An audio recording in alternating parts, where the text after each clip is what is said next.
Dude, have you ever felt like history is off? Like something's just not adding up? We're diving into the phantom time hypothesis. Heribert Illig says almost 300 years, from 614 to 911 AD, never happened. Poof, gone, erased like they were never there.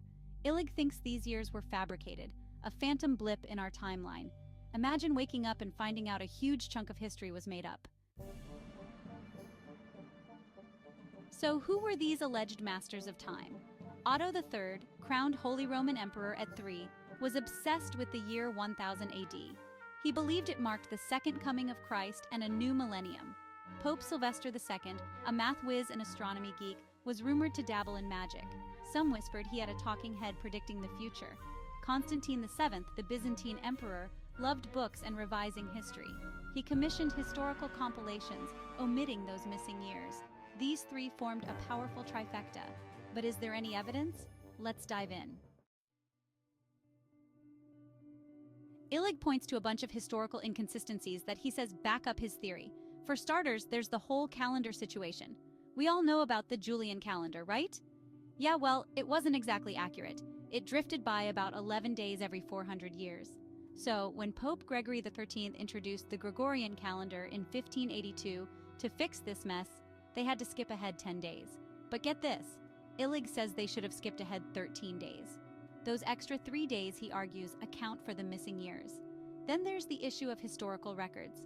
Illig argues that there's a suspicious lack of archaeological evidence and primary sources from the period between the 7th and 10th centuries. He points to a scarcity of buildings, artifacts, and even written documents from this time period. Where'd it all go? Did someone hit the cosmic delete button? It's like trying to piece together a puzzle where some of the pieces are missing, and the ones you do have don't quite fit. Section 4. The Gregorian calendar. A cover-up? Now back to the Gregorian calendar for a sec.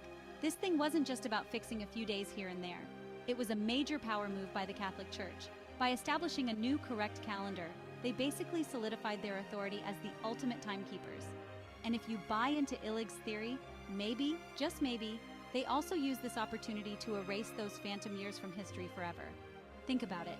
What better way to cover up a massive historical conspiracy than to introduce a brand new calendar that conveniently skips over the evidence? Section 5. History or conspiracy theory, the verdict. So, is the phantom time hypothesis just a crazy conspiracy theory, or is there something more to it? Honestly, I don't know, man. It's one of those things that makes you question everything you thought you knew about history.